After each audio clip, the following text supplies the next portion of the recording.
Halo Sobat Isi Grow, kali ini kita akan mengunjungi salah satu tempat budidaya melon yang ada di Yogyakarta. Seperti apa sih tempatnya? Tonton terus video ini ya Sobat.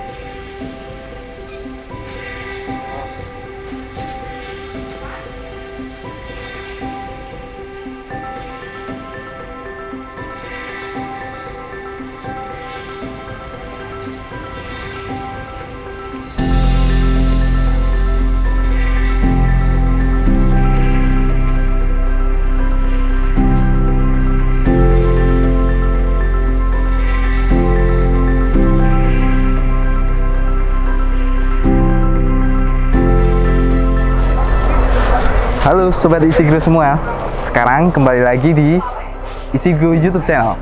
Nah, sekarang kita udah di greenhouse kebun melon. Ini adalah punyanya Bapak Bambang, salah satu distributor kita, SG Agroniaga. Nah, nanti kita akan tanya-tanya, kita akan kupas tuntas tentang greenhouse dan perkebunan melon ini ya Sobat.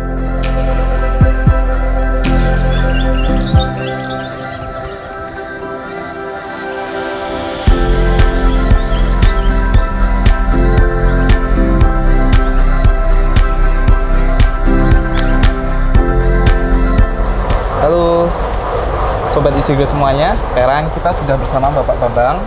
Beliau adalah owner dari SG Agroniaga dan juga pemilik dari greenhouse ini.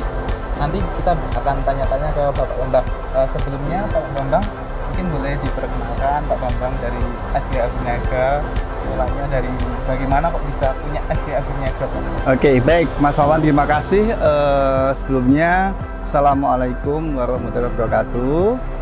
Ya, terima kasih sekali atas kunjungannya di GH kami. Jadi perkenalkan, nama saya Bambang Supriyanta.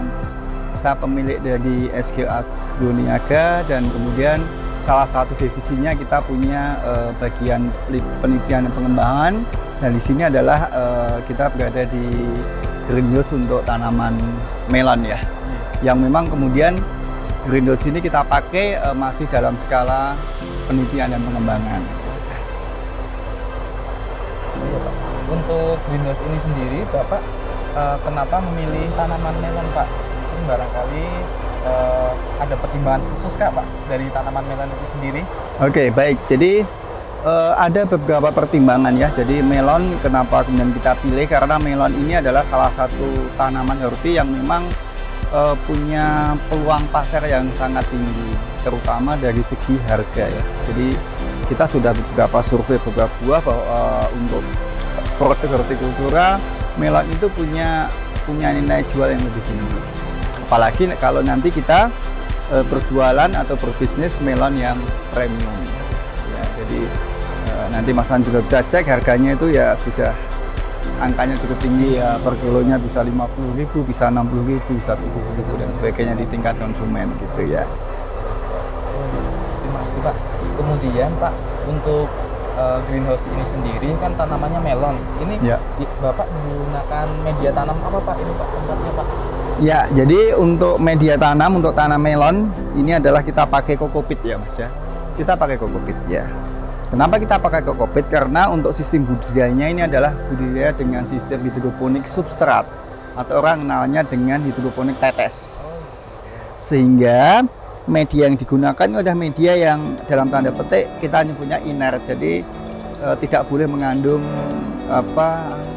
unsur hara tertentu ya. Karena untuk kecukupan nutrisinya dia sudah dipasok dari nutrisi AB Mix. Gitu.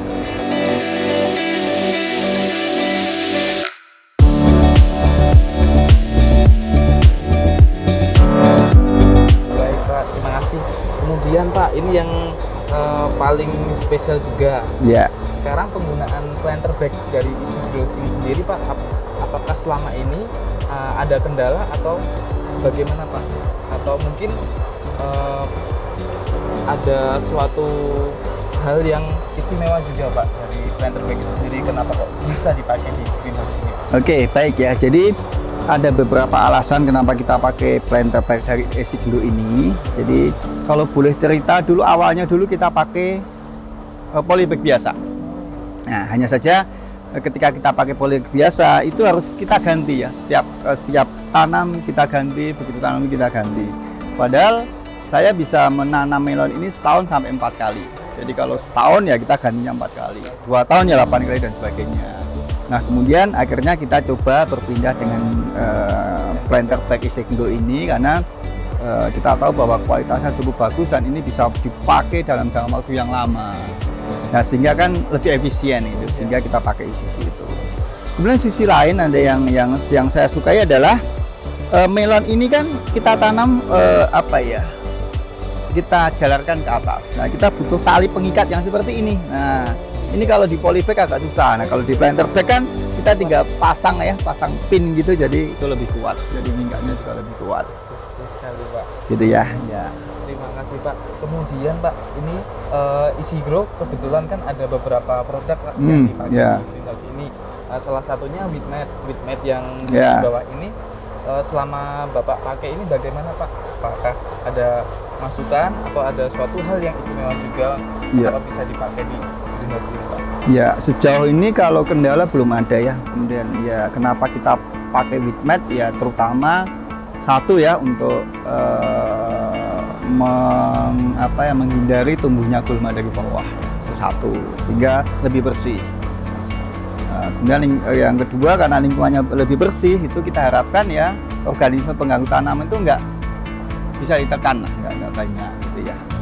Saya rasa itu ya, kalau kendala lain kok belum ada ya kita sudah pakai Wheatmate ini mungkin 2 tahun ya, jadi masih oke lah, masih bisa. Ya, Pak. Kemudian satu lagi, Pak, untuk yang atasnya ini kan plastik UV. Ya. Kemudian yang samping-sampingnya ini jaring-jaringnya Insect net ya. Insect net, Ya. Pak. Bagaimana selama penggunaan ini, Pak, untuk insect net Isigro sendiri?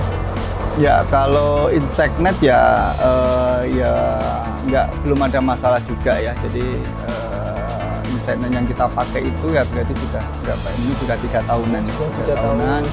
Ya masih bisa. Ya mungkin nanti pertimbangannya mungkin meshnya yang mungkin perlu kita perhatikan, mesh yang tepat seperti apa supaya serangga tidak masuk tapi sirkulasi udara juga lebih bagus. Nah, selama ini kita pasang ya seperti ada misting di atas, kemudian ada kipas di sana ya. Nah, itu tujuannya apa? Untuk membuat kondisi di GH ini suhunya bisa bagus untuk pertumbuhan melon ya, tidak terlalu tinggi karena umumnya di GH itu kan panas sehingga itu harus kita kurangi. Oh iya, terima kasih banyak, Pak. Ya. Ini kita dapat ilmu yang sangat banyak dari Bapak Bambang.